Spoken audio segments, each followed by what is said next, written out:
다니엘 6장 3절에서 10절 말씀 교독합니다. 다니엘은 마음이 민첩하여 총리들과 고관들 위에 뛰어나므로 왕이 그를 세워 전국을 다스리게 하고자 한지라.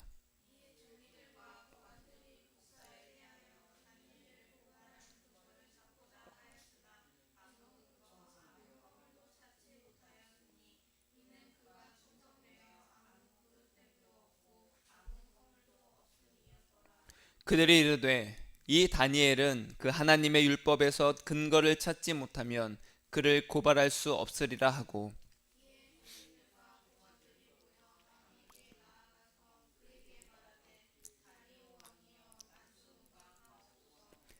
나라의 모든 총리와 지사와 총독과 법관과 관원이 의논하고 왕에게 한 법률을 세우며 한 금령을 정하실 것을 구하나이다. 왕이여, 그것은 곧 이제부터 30일 동안에 누구든지 왕 외에 어떤 신에게나 사람에게 무엇을 구하면 사자굴에 던져 넣기로 한 것이니이다.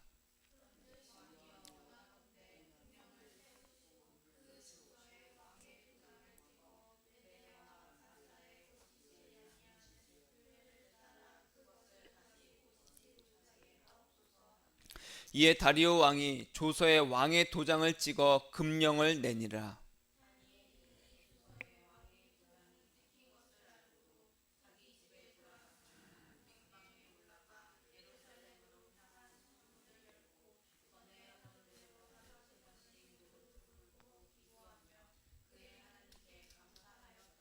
아멘, 아멘. 오늘 우리에게 하나님의 그 영광의 그 은혜가 예수 그리스도와 함께 가득하기를 축복합니다. 여러분 이 시간 잘 오셨습니다. 오직 우리의 마음에는 오직 예수님께서 주시는 그 생명의 빛이 가득해서 이 어두운 세상 가운데 우리가 밝히 볼 수 있는 능력이 있습니다. 이가 보이지 않는 예수님을 볼 수 있는 것은 우리 스스로 할 수 없고 예수님께서 우리 안에서 밝혀 보여주셔야지만 볼 수가 있습니다. 그것이 바로 믿음이라고 말하는 거예요. 오늘 말씀을 통해서 저와 여러분 가운데 그런 예수님의 그 영광스러운 빛이 가득하기를 축복합니다. 아멘. 저는 스포츠 게임을 보는 것을 잘 즐겨하진 않지만 하이라이트 이런 거 보고 좋아합니다. 왜냐면 그 중간중간에 좀 지루한 면이 있잖아요. 그렇죠? 그것만 다 편집해서 뭐 하이라이트가 재미있긴 한데, 우리가 이제 월드컵이나 이제 올림픽이나 이제 축구 경기를 이렇게 보다 보면은 참 신기한 장면이 하나 있습니다. 뭐냐면 보는 사람마다 어떤 말을 하냐면 아우 답답해 죽겠다. 그쵸? 다 자기가 감독이 된 것처럼 왜 저기다 패스를 안 하냐? 왜 저기다 패스를 하냐? 왜 쟤는 가만히 있냐? 저 빈 공간으로 뛰어들어야지. 막 코치를 합니다. 그래서 마치 자기가 감독이 되면 우승컵을 움켜쥘 수 있을 만큼 능력이 있는 것처럼 막 훈수를 둬요. 그 보통 이제 어른들이랑 이제 그쵸 그 스포츠 축구 경기를 보면은 옆에서 막 욕도 하기도 하고 그쵸. 그런데 왜 그럴까요? 왜 우리 눈에는 저 빈 공간도 보이고 저 지금 수비수가 막지 않고 있는 노마크인 그 공격수가 보이는데도 왜 패스를 안 하지? 우리 눈엔 그렇게 보인단 말이에요. 그런데 운동장 그 경기장에서 뛰고 있는 선수들은 왜 그것이 잘 안 보일까? 일부러 주지 않는 이상 왜 안 보일까? 사실 축구 경기를 직접 경기장에서 운동장에서 뛰다 보면요, 나 혼자 뛰는 게 아니잖아요. 나뿐만 아니라 나 포함해서 골키퍼를 제외하고 20명이 그 경기장에 뒤엉켜 있습니다. 그러다 보면은 우리는 선수들끼리 이렇게 다 뒤섞여 있어요. 그러다 보니까 그 빈 공간이 눈에 잘 안 보일 수가 있습니다. 하지만 TV에서 보는 사람은요, 그게 잘 보여요. 왜요? 위에서 카메라가 비춰주고 있거든요. 전체 운동장 경기장을 다 비춰주니까 우리가 봤을 때는 빈 공간이 잘 보이고 누가 지금 뛰어 들어가고 있고 누가 마크가 없는지를 잘 볼 수가 있어요. 그러니까 TV를 보는 시청자 입장에서는 답답한 거예요. 저기다 빨리 패스를 하면 되는데 저쪽으로 빨리 뛰어 들어가면 되는데 근데 그럼에도 불구하고요, 누군가는 빈 공간을 잘 침투를 합니다. 누군가는 빈 공간으로 잘 패스를 해줘요. 능력이 뛰어난 사람들이 많이 있습니다. 그런데 그런 사람이 몇 안 되는 세계적인 선수로 분류가 됩니다. 그 선수들은 몸값이 아주 뛰어나죠. 아주 높아요. 세계적인 선수는요, 확실히 보통의 선수와는 좀 다른 것 같습니다. 같은 운동장에서 뛰더라도 그 세계적인 인류 그 선수는 좀 달라요. 빈 공간을 잘 침투하고, 분명히 사람 선수들이 막 뒤엉켜 있는 곳에서도 빈 공간을 찾아냅니다. 어떻게 그런 힘을 갖게 되었는지는 잘 모르겠지만 분명히 꾸준히 훈련을 했을 것이고, 쉼 없는 연습과 자기 관리를 철저히 했을 겁니다. 여러분, 우리는요, 수많은 사람들 속에서 그렇게 뒤엉켜 살고 있습니다. 우리는 수많은 사람들 속에서 뒤엉켜 살고 있지만 우리는 그런 사람들과는 다른 그리스도인으로서 살아가고자 합니다. 예수님을 믿지 않는 사람들 속에서 보이지 않는 예수님을 바라보고 믿으면서 섬기고 있어요. 그런 사람은 이제 그리스도인이라고 하잖아요. 나는 세상의 가치를 따르는 것이 아니라 오직 예수님 한 분만을 믿고 섬기면서 사는 자야. 그래서 세상의 가치와 다른 것을 추구하고 따르는 이 세상에서는요, 예수님만을 믿는 것이 그래서 어렵습니다. 다른 길을 가려고 하기 때문에 그래요. 그러면 어떻게 하면, 정말 답답하고 앞이 캄캄하고 아까 우리가 찬양했듯이 아침 안개가 눈앞을 가려서 어디로 가야 될지 잘 모르는 이 답답한 세상에서 어떻게 하면 우리가 하나님이 보시는 그 관점을 갖고 예수님을 믿는 그 그리스도인으로서의 그 시야를 우리가 회복할 수 있을까? 오늘 말씀을 통해서 그것을 깨닫는 은혜가 있기를 축복합니다. 다니엘서의 그 대략적인 상황을 설명하면요, 바벨론 제국이 이제 점점 이웃 나라들을 다 점령하고 있었어요. 이 유다도요, 점령을 당했습니다. 그래서 예루살렘도 함락이 되고 이스라엘의 그 백성들은요, 포로로 끌려가게 됐습니다. 근데 그 당시에 제국들은요, 어떤 정책을 했냐면요, 그냥 포로로 끌고 온 사람들을 막 가둬놓고 한 것이 아니라 자신들이 제국을 이룩하기 위해서, 그것을 점점 확장하기 위해서 자신들이 데리고 온 그 포로들을 감옥에 가두지 않고 자기의 점령한 땅에서 살게끔 했습니다. 왜냐하면 이 제국이라는 거대한 그 제국을 유지하기 위해서는요, 또 사람이 필요했거든요. 그러면 거기서 또 나오는 세금을 걷어들여야 됐거든요, 유지하려면. 그래서 그냥 감옥에 가두는 것이 아니라 그들로 하여금 자기네 제국에서 살 수 있게끔 해줬습니다. 그래서 이 포로로 끌려온 이스라엘 백성들은요, 곳곳으로 다 흩어지게 됩니다. 다 흩어졌어요. 여기 금동마을은 저쪽에 가서 살고, 저기 신월마을은 저쪽에 살아라. 갑자기 다 흩어지면서 살게 된 거예요.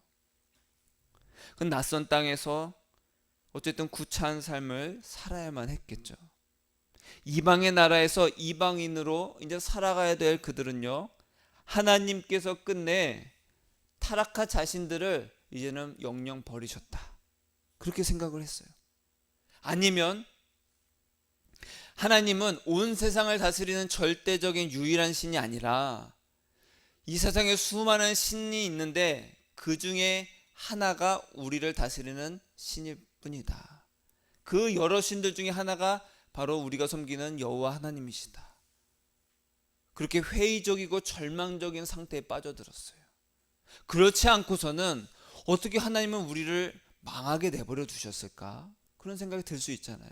우리도 신앙생활 하다 보면요, 갑자기 안 좋은 일이 생기고 내가 아프거나 정말로 불행이 닥치면 어떤 생각을 하게 돼요? 하나님 진짜 살아계셔? 하나님은 근데 왜 나에게 이렇게 어려운 일, 나에게 고통스러운 일이 있을 때 왜 막아주시지 않아? 그럼 둘 중에 하나예요. 하나님이 안 계시거나, 아니면 하나님보다 더 큰 신이 있거나. 이스라엘 백성들이 그러한 절망 가운데 회의적인 생각에 빠져들게 됩니다. 그런데 말씀드렸듯이 바벨론 제국의 그 포로로 가서 2주 됐지만 처음에 절망적이었어요. 그런데 이 바벨론 제국이 자기들에게 호의적인 거예요. 너희들이 우리 제국에 정치적으로 위협만 가하지 않으면 너희들이 원하는 대로 어쨌든 살도록 유지시켜 줄게. 그래도 되나? 괜찮아. 너희들은 이쪽 땅에서 살아. 농사를 짓든 뭘 하든 살아. 하지만 우리 제국에 대항하지 마. 그것만 지키면 돼. 그래, 알겠어. 바벨론 제국이 나중에 멸망하고 나서 바사 제국까지 쭉 가도 그 체제는 유지가 됐습니다. 그러니까 처음에는 이 식민 정책에 따라서 확 끌려왔지만, 그래서 절망에 빠졌지만, 어느 순간에 이 이방 문화에, 이방 사회에 자기가 점점 동화가 되고 있는 거예요, 이스라엘 백성들이. 그래서 큰 문제가 생깁니다. 어떤 문제가 생겼어요? 하나님의 백성이라는 정체성을 망각하게 된 거예요. 처음에 우려와 달리 이방인으로서의 불편하고 불안한 삶을 유지할 필요가 이제 없어진 거예요. 굳이 하나님을 섬기지 않아도 이제 살 수 있게 된 거예요. 이런 포로 상황에서 다니엘이라는 사람이 등장합니다. 다니엘은요 10대 때 포로로 끌려왔습니다. 그리고 한 70여 년간을 이 이방 나라에서 살게 돼요. 10대에 끌려와서 80대가 넘어갑니다. 그 긴 세월 동안 이방 나라에서 사는 이 다니엘의 심정은 도대체 어땠을까? 우리도 이사를 가게 되면, 이사라는 것을 가게 될 때도 그냥 같은 동네, 비슷한 동네 이사 가는 건 큰 문제가 되지 않지만, 우리가 도를 넘어서 전혀 다른 지역으로 이사 가는 것은 그건 또 다른 문제입니다. 그곳에서 내 친척도 없고 친구도 없고 아는 사람도 없고 그곳에 내가 살 수 있을까? 그런 생각이 들어요. 그래서 예전에 가요에서도 그런 노래가 있잖아요. 서울의 달인가요? 서울의 달? 서울의 이곳은 나에게 어울리지 않아. 사람들은 다 웃고 있지만 나는 외로워. 뭐 그런 가사가 있었던 가요가 있습니다. 하나님을 모르고 우상을 섬기면서 왕을 곧 신처럼 섬기는 그 이방 나라에서 굳이 하나님의 백성으로 살지 않아도 되는 그런 상황이었어요. 그럼 다니엘의 마음은 그때 어땠을까? 어린 나이에. 아니, 그런 상황에서 다니엘은 어떻게 하나님만 섬기는 신앙을 지킬 수 있었냐는 거죠. 바벨론에서 끌려왔던 다니엘의 삶을 그 다니엘서에서 쭉 말하는데, 그래서 간략하게 말하면 이렇습니다. 바벨론의 포로였다가 왕궁에서 바벨론의 지방들을 다스리는 높은 지위에 올라가게 됩니다, 다니엘이. 근데 또 그렇게 올라가니까 주위에서는 다니엘을 시기질투하죠. 그래서 그 시기질투 때문에 불 속에 뛰어들게 돼요. 던져지게 돼요. 하지만 털끝 하나 다치지 않습니다. 그리고 바벨론 제국이 멸망하고 바사 제국이 됐을 때는 총리로 임명됩니다. 근데 그 당시에 총리가 제국이 크니까 총리가 3명이었어요. 그 중에 한 자리를 다니엘을 준 거예요. 여러분, 힘든 포로 생활, 그리고 그 힘을 가진 높은 지위에 올랐어도 다니엘은요 변함없이 하나님을 섬겼습니다. 무엇 때문에 그럴 수 있었을까? 따라하겠습니다. 바로 기도라는 거예요. 보통 나라를 세우게 되면요, 나라를 이제 건국하게 되면은 그 새로운 왕이, 1대 왕은 그 개국 공신을 했던 그 자기의 부하들을 높은 고위 관리직에 다 올립니다. 그렇죠? 함께 힘들게 나라를 세웠으니까요. 근데 다니엘은요 개국 공신이 아니었어요. 오히려 바벨론 당시에 그 포로 중에 한 명이었고 바벨론의 그 체제 속에서 고위 관리직이었습니다. 그럼에도 불구하고 3사람에게만 주는 총리직을 다니엘에게 줬어요. 그건 놀라운 겁니다. 우리는요 함께 막 대통령이 되기 위해서 고위 관리 그 높은 자리에 올라가기 왕이 되기 위해서 함께 일했던 사람도 내가 왕이 되고 나서 언제든지 쳐버리잖아요. 근데 아마도 다니엘이 놀라운 그 꿈을 해석하는 그 능력이 있고, 그리고 막 그 다니엘서 보면 나와요. 막 신비로운 글자가 막 있는 것을 다니엘은 또 해석을 해줍니다. 그런 놀라운 이력을 또 알고 있었을 거예요. 다니엘의 탁월한 지혜를 알았기 때문에 80세가 넘은 다니엘을 수석 총리로 세우게 됩니다. 그러니까 또 어떤 일이 발생해요? 당연히 다른 사람들의 시기를 또 사게 됩니다. 그래서 오늘 말씀에 나오니까 보니까 다니엘을 고발하고자 사람들이 막 찾습니다.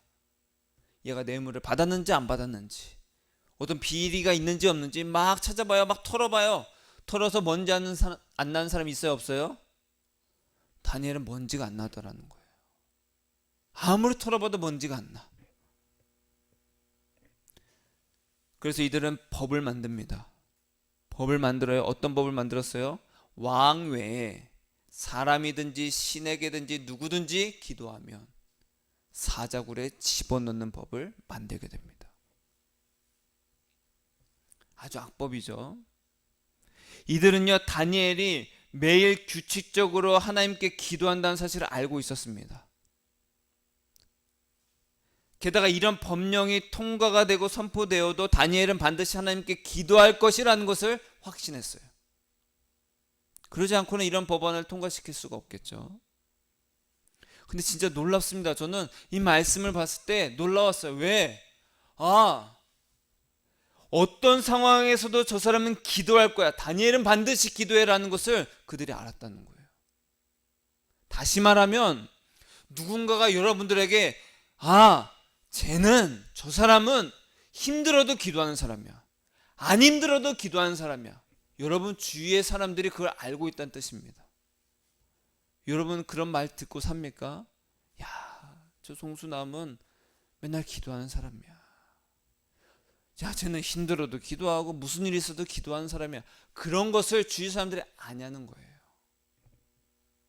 알고 있습니까? 여러분에게 그렇게 알게 되는 은혜가 있기를 축복합니다. 내가 자랑하지 않아도 그냥 알고 있는 거예요. 왜? 항상 기도하고 있으니까. 정말 놀라운 사실인 거예요. 다니엘은요 자기를 올가매할 그 법이 통과됨을 알아요. 알아도 그런데도 어떻게 해요? 기도합니다. 하루에 3번씩. 다니엘은요 왕궁에서 업무를 보던 총리였습니다. 그러면 해야 할 업무가 굉장히 많았겠죠. 왜? 보니까 이 다니엘을 시기했던 사람들이 다니엘을 책잡기 위해서 아무리 막 네가 나라 일을 잘 못했는지 잘했는지 막 찾아봤지만 어떤 흠도 찾지 못했어요. 그만큼 일 처리가 분명했습니다. 흠이 없었으니까 얼마나 신중하고 꼼꼼하게 했을 거예요. 그런데 하루 3번 기도하기 위해서 어디로 갔어요? 자기 집으로 돌아가야만 했습니다. 자기 집으로 갔다가 다시 와야 돼요. 하루에 3번씩 하는 거예요. 이제 기도하면 죽게 될 것을 알면서도 전에 했던 것처럼 하루에 3번씩 예루살렘을 향해서 창문을 열고 기도를 합니다. 도대체 왜 기도를 했을까? 왜 다니엘은 죽게 될 것을 알면서도 기도했을까? 저는 시력이 계속 좋았습니다. 눈을 한번 다친 적이 있었지만 그때 시력이 좀 떨어지고 그래도 이제 1.0, 1.2를 이제 유지를 하는데, 우리가 시력이 떨어지면 어떻게 해요? 안경을 씁니다. 뭐 렌즈를 끼든지 내 시력을 회복시켜주는 무언가를 합니다. 아니면 수술을 한다든지. 기도는요 우리 마음의 시력을 회복시켜주는 일입니다. 예수님도 말씀하셨습니다. 눈이 어두우면 그 몸 전체가 어둡다. 하물며 너의 마음이 어두우면, 너의 심령이 어두우면 네 인생 전체가 어둡지 않겠느냐. 우리의 눈을 가렸던, 마음의 눈을 가렸던 그 비늘을 벗기는 것이 바로 기도라는 거예요. 이 세상에서 예수님은 보이지 않아요. 다 그렇게 말하고 있고, 다 너를 위해서 살아, 내 자신을 위해서 살아라고 말하는, 끊임없이 우리의 마음의 눈을 가리고 있는 것들을, 그 허물을 벗기는 것이 바로 기도라는 거예요. 우리가 잃어버렸던 마음의 그 심령의, 우리 영혼의 시력을 회복시키는 일이 바로 기도라는 거예요. 우리의 영혼에 안경을 씌우게 하는 것이 기도라는 거예요. 삶의 궁극적인 목표가 나의 생존과 육신이 아니라 오직 예수 그리스도 한 분이라는 그 목표를 분명히 알 수 있게 해주는 것이 기도라는 거예요.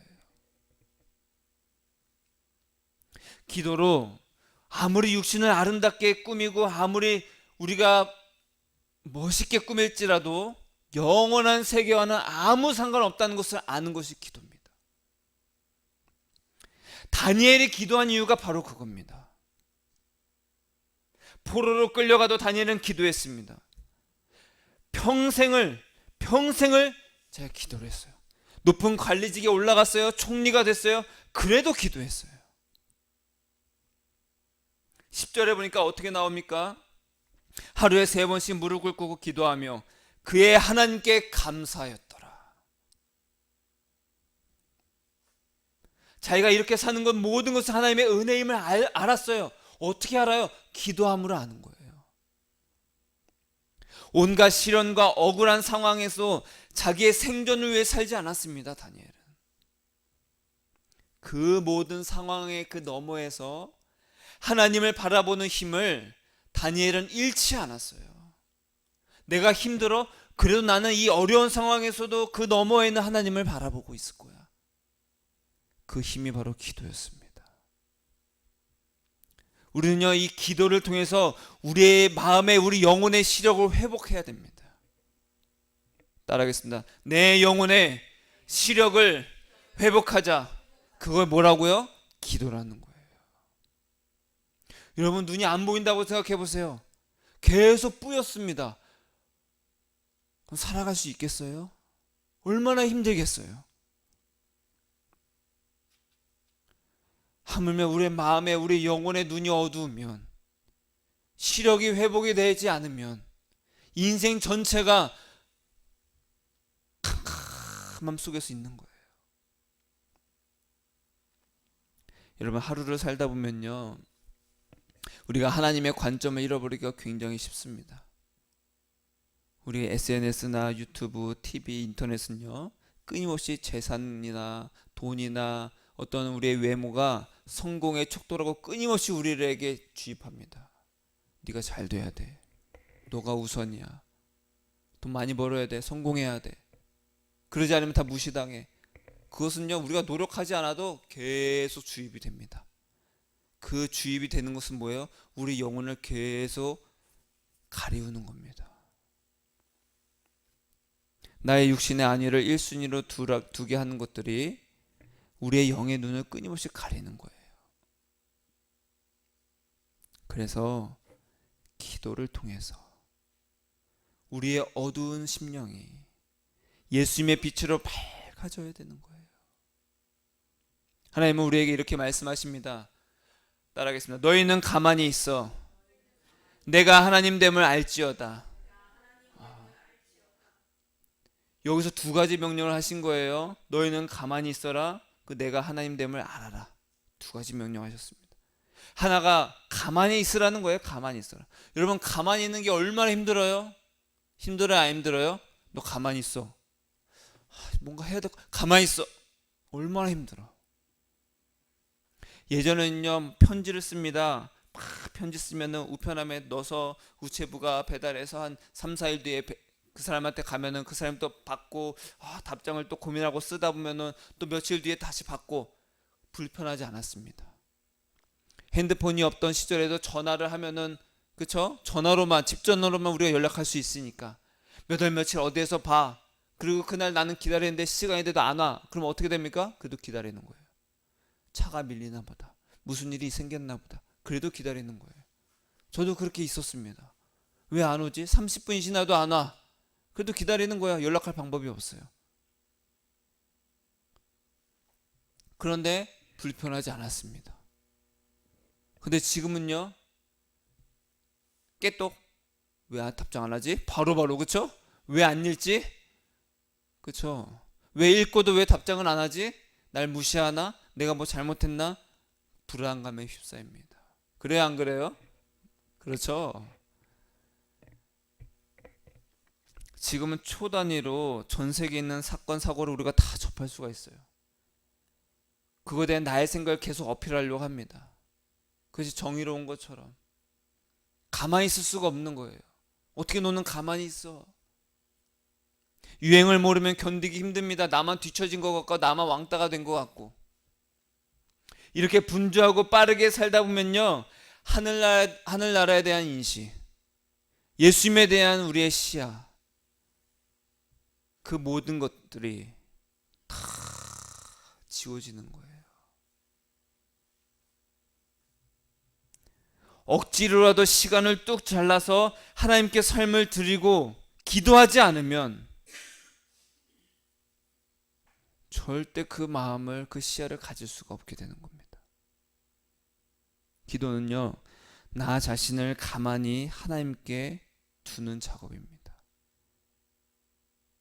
보이지 않는 예수님께 집중하는 그 일, 예수님과 동행하는 그 일이 바로 기도라는 거예요. 내 자신을 끊임없이 하나님께로 계속 이동시키는 거예요. 난 예수님께 계속 붙어 있어야 돼. 계속 옮기는 작업이 기도라는 거예요. 그렇지 않으면 우리는 이 세상에서 끊임없이 계속 예수님과 멀어질 수밖에 없는 환경입니다. 그래서 가만히 있으라, 이 말씀을 그렇게 순종하게 되면 가만히 내가 예수님께로 계속 옮겨야 되는 거예요. 그 명령에 순종하게 되면요, 두 번째 명령을 따를 수 있게 됩니다. 내가 하나님됨을 알지어다.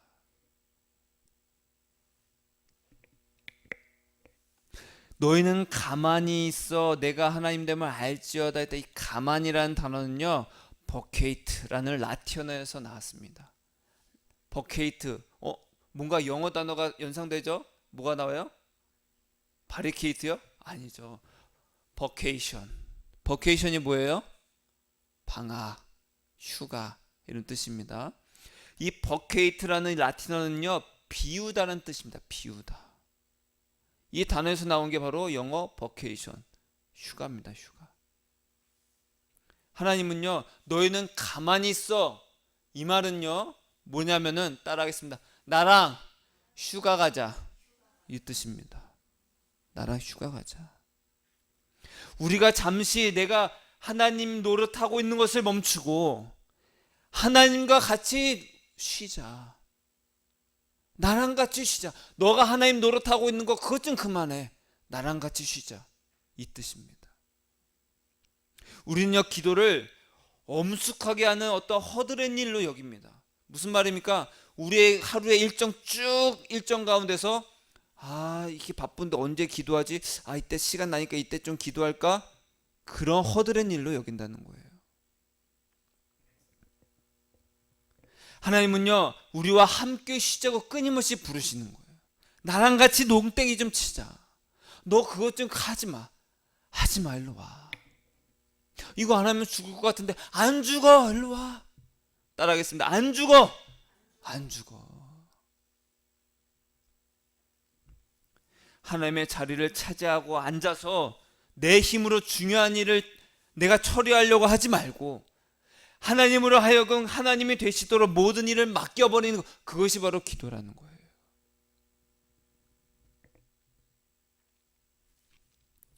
(1977년) 13살의 메구미라는 아이가 방과 후에 배드민턴 연습을 마치고 집으로 돌아가는 중에 실종이 됐습니다.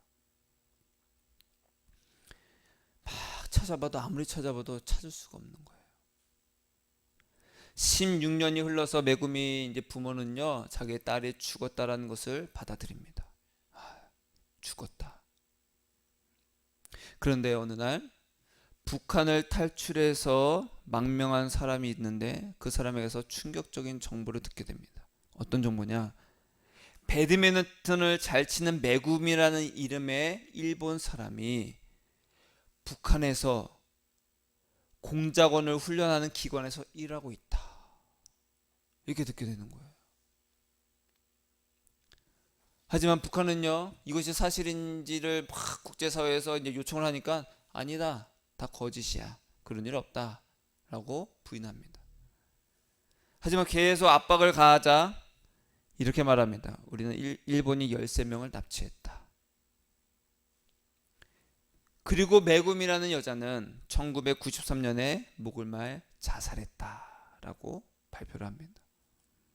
그런데 대부분 그렇다라는 그 사실을 증거를 북한에 제시했지만 그 증거가 다 거짓임을 알게 돼요.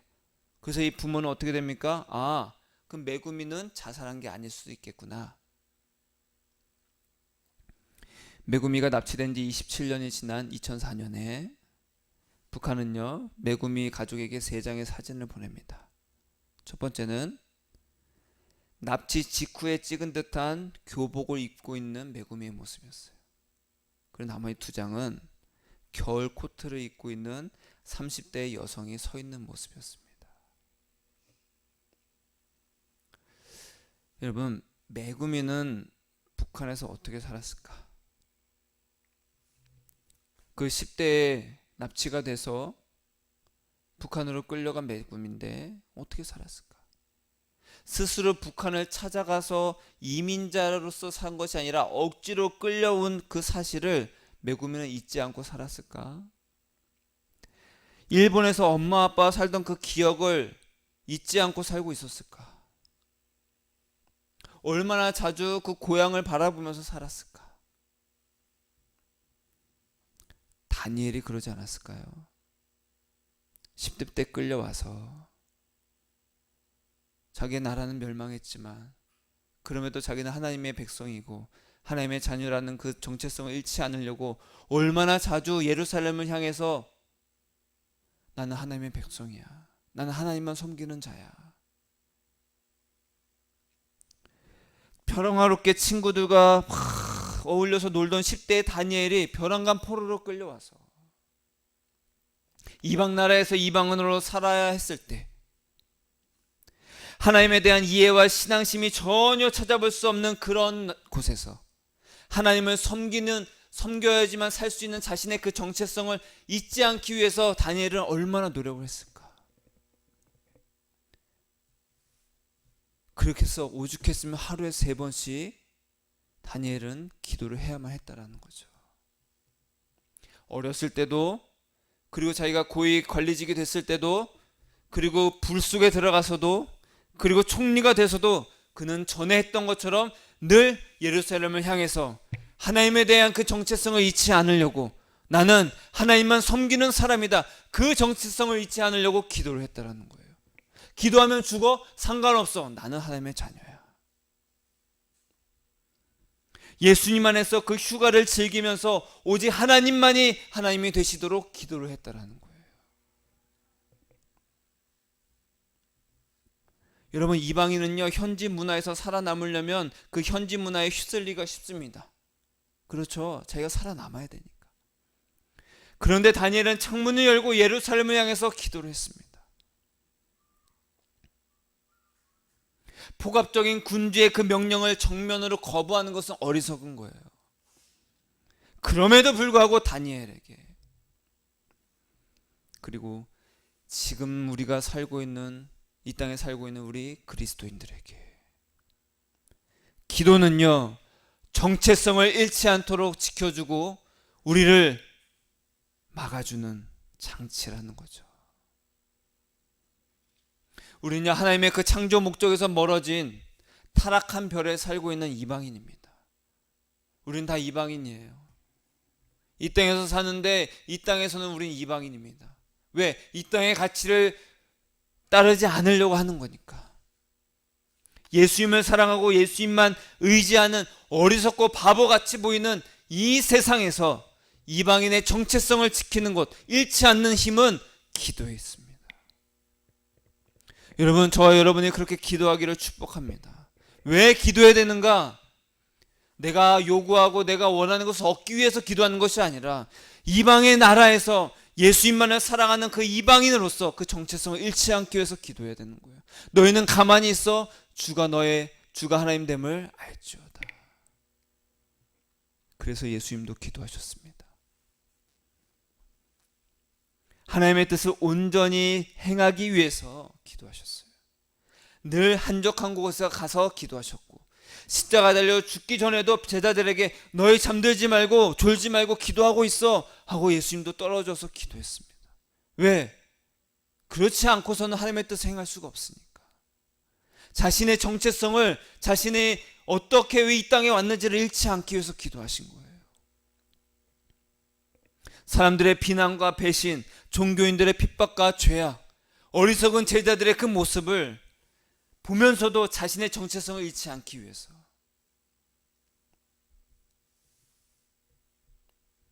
여러분, 하나님의 관점으로 세상을 보고요, 오직 예수 그리스도를 기다리는 그 이방인으로서의 그 믿음과 힘을, 그 정체성을 잃지 않기 위해서는 기도하는 일 외에는 없다라는 거예요. 이것이 바로 예수 동행의 길입니다. 내가 끊임없이 나의 정체성을 예수님 안에 계속 옮겨놓는 거예요. 나 예수님 없으면 안 돼요. 말씀을 정리합니다. 여러분, 우리가 이 땅에서 이방인으로서 사는 삶은요, 괴롭고 힘듭니다. 목사님, 괴로워요, 힘들어요. 맞아요, 힘듭니다. 이방인이니까 힘든 거예요. 제가 예수님께 그랬습니다. 예수님, 우리를 좀 더 편하게 하면 되지 않겠습니까? 막 기도하면 막 기적이 일어나고 막 성공하고 막 떼부자 되고 막, 그럼 기도할 맛이 나지 않겠습니까? 그랬더니 예수님은, 그럼 네가 내가 뭐가 필요하겠냐? 너의 힘으로 살 수 있으면 네가 나를 찾을 수 있겠냐? 내가 너의 하나님이 되고자 너가 내 안에 있으려면, 너는 끊임없이 내 안에만 붙어 있으려면 너는 약하고 아주 한없이 약해져야 된다. 다니엘의 삶을 봐라. 그는 힘들어도 어려워도 죽음 앞에서도, 그리고 아무 걱정 없이 살 수 있는 고위 관리직이 되었어도 나만 의지했다. 그 힘이 어디서 나오겠느냐? 너는 가만히 있어 주가 하나님됨을 알 수 있는 그 비결에 있다. 기도해라. 우리는 스스로 할 수가 없습니다. 이방인의 그리스도인으로서의 정체성을 스스로 우리가 가질 수 없다라는 거예요. 스스로 지킬 수가 없습니다. 너희는 가만히 있어 주가 하나님됨을 알지어다. 그래서 다니엘은 기도함으로 그 힘을 잃지 않았어요. 기도는 노동이 아닙니다. 예수님과 함께 휴가를 떠나는 거예요. 예수님, 내가 내 힘으로 사니까 얼마나 힘든지 모릅니다. 그래, 나에게 와라. 나에게 와라. 그리고 예수님과 함께 하나님께서 이 땅을 바라보시는 관점을 우리가 갖게 되는 거예요. 하나님은 저길 보고 계시는구나. 근데 나는 나만 바라보고 있구나. 그제야 비로소 우리는 하나님께 우리 자신을 온전히 맡길 수 있는 그 믿음을 얻게 되는 거예요. 여러분, 다니엘이 그랬던 것처럼, 예수님도 그러셨던 것처럼, 나는 예수님 안에 있고 하나님이 하나님이 되시도록 끊임없이 기도합시다. 아멘. 끊임없이 기도합시다. 내가 그 힘을 잃지 않도록, 나의 정체성을 잃지 않도록 끊임없이 기도해야 되는 거예요. 예수님과 함께 세상 가운데서 하나님 안으로 나를 끊임없이 옮기는, 그래서 기도하는 저와 여러분 되시길 예수님의 이름으로 축복합니다. 따라하겠습니다. 예수님 안에 있도록 기도하겠습니다. 항상 기도하겠습니다. 전에 했던 것처럼 기도하겠습니다. 다니엘처럼 기도하겠습니다. 예수님처럼 기도하겠습니다. 그리고 감사하겠습니다. 아멘. 기도하겠습니다.